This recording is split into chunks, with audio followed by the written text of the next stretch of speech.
পথ উঠতে পারলেই আমরা পৌঁছে যাব একেবারে সীতেশ্বরের মন্দিরে। তুই তো তখন থেকে এইটুকু এইটুকু করেই যাচ্ছিস ভাই। তোর এইটুকু এইটুকু করতে করতে আমার যে অনেকটুকু হয়ে গেল। পায়ের ছাল বাকল পর্যন্ত এই ঠান্ডায় উঠে যাওয়ার জোগাড়। আরে বাবা, তোমাকে তো বললাম পায়ে একটু তেল মালিশ করে নিতে, তুমি তো শুনলেই না। পেটে একদানা খাবার নেই আর পায়ে তেল মালিশ করছে। সত্যি ভাই ভোলা, অনেক খতরনাক জায়গায় আমি তোর সঙ্গে গেছি, কিন্তু এই শৈত্য পর্বতের মতো জায়গা আমি আগে দেখিনি। একটাও খাবার নেই। এইটা তুই ঠিক বলেছিস, তবে এও ঠিক এই ঠান্ডায় কোনো গাছই বা বাঁচবে কি করে বল?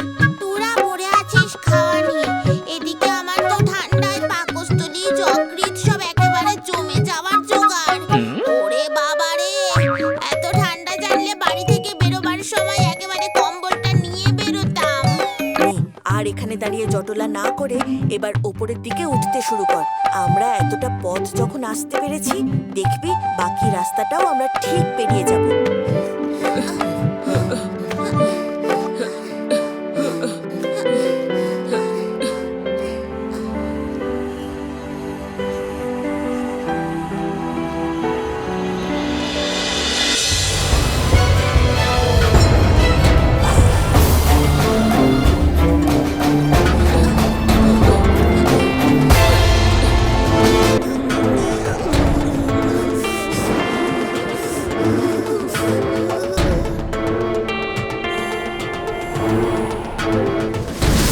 ভোলা, বাঁচা!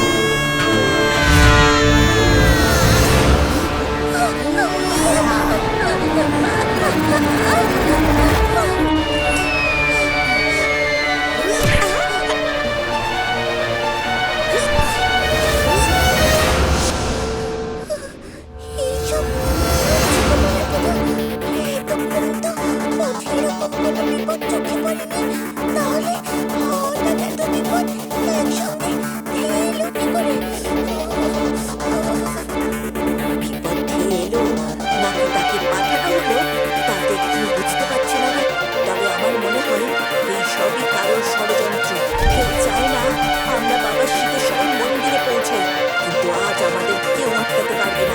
এতটা পথ যখন এসেছি, বাকি পথও আমরা ঠিক অতিক্রম করবো।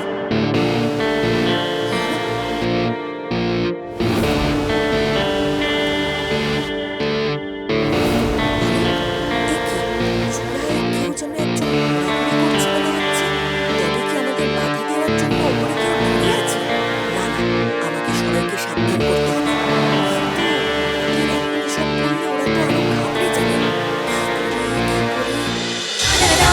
সাবাস ভোলা, আগামীকাল সকাল 9:30টায় সান বাংলায়।